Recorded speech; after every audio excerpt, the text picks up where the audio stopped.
And a grand jury in New York, as you probably know by now, elected not to indict a white police officer who was caught on this video giving a chokehold to Eric Gardner, who is somewhere in the neighborhood of 300-400 pounds, and it openly said he couldn't breathe.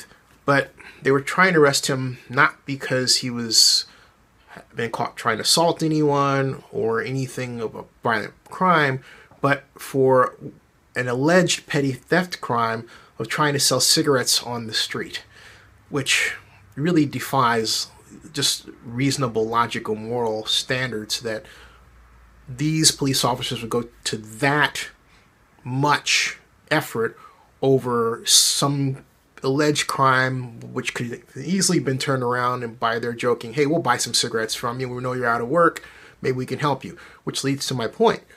There was a time when police officers had better judgment regarding when to use not just force, but when to arrest someone. But now we have a legion of officers that feel they have the right to take those actions for the smallest of reasons, and they look for any sign that you're not going to do what they say so that they can escalate their actions and put you in jail and I guess make money for the state or however it works. And I say that because I was the victim of a police brutality incident in 2006 with the California Highway Patrol, which I'll tell more in a video that's attached to this. But the bottom line is we got to try to get the police officer to come to court twice. He never showed up.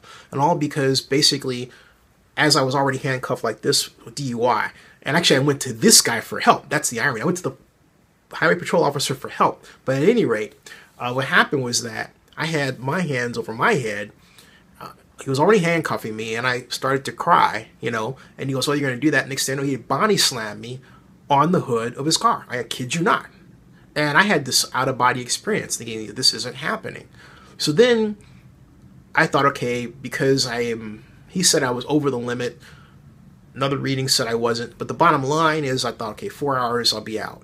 No, 3 days. Why? Because he said I delayed arrest. I didn't delay anything. Nothing. And again, the man never came to court. I later found out that the Highway Patrol was the focus of a 2005 lawsuit by Latino groups, a class action lawsuit, which they lost for charges of racism. Okay, so my point is that this is a nationwide problem, and it's gotten worse because we're now in a hypermedia society. This has gone on for some time, but because we have a hypermedia system now, we have this giant social mirror above us. We don't like what we see, and we react accordingly. But clearly something has to be done because we have created in many police forces a group of paranoid schizophrenics that have license to be paranoid schizophrenics. And what happens is that they react on people like myself, black men and black folks, primarily and folks of color, who are so accustomed to being treated in a racist fashion that we become paranoid schizophrenics. So when you add up one paranoid schizophrenic, then the other, then you add the other paranoid schizophrenics that are afraid that you're being sexist against them and everything else, we've got a nation full of paranoid schizophrenics. We got a big problem here. How do we get rid of the problem? By not overreacting to what other people do and learning to put it in the right context. We don't do that. We don't say, hey, you know what? You shouldn't be using that kind of tactic for something so small. And that's where the laws need to be changed. We need to engineer out our paranoid schizophrenic behavior.